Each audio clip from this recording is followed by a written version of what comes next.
بسم الله والصلاة والسلام على رسول الله. اليوم جبت لكم وصفة خفيفة وأنيقة، فطائر الفراشة المحشية مع شوربة لذيذة ودافئة. وصفة تنفع للإفطار أو العشاء، نتمنى تجربوها. نبدأ بالمقادير: نصف كوب ماء دافئ، ربع كوب زيت، نصف كوب حليب دافئ، ملعقة كبيرة زبدة طرية، نصف ملعقة صغيرة ملح، ملعقة كبيرة سكر، وملعقة صغيرة خميرة فورية،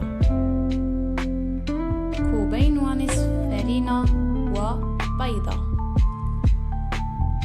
طريقة التحضير: في إناء نضع نصف كوب حليب دافئ، ملعقة كبيرة سكر، وملعقة صغيرة خميرة فورية، ونخلط المكونات.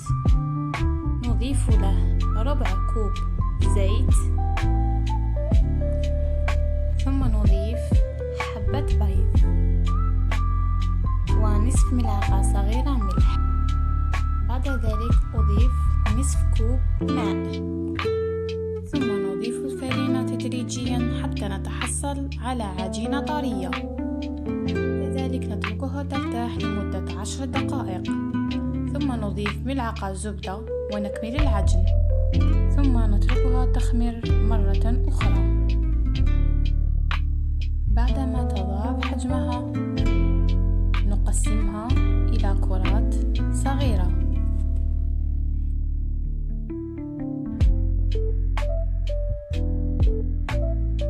بعد التقسيم نتركها ترتاح أيضا لمدة 10 دقائق. بعد ذلك نأخذ كرة نفردها جيدا ونقص على شكل مربع.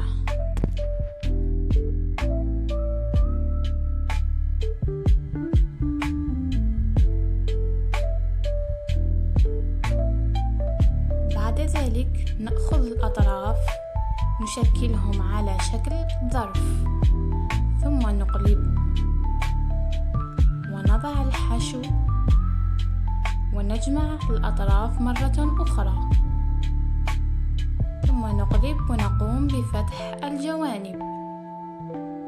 ندهن بالبيض والسمسم وندخلها الفرن. وهذه وصفة الفطائر الفراشة المحشية مع شوربة لذيذة ودافئة. إذا جربتوها شاركوني رأيكم، ولا تنسوا تدعموني بلايك واشتراك باش يوصلكم كل جديد من جربتها قبلك. إلى الوصفة الجاية بإذن الله.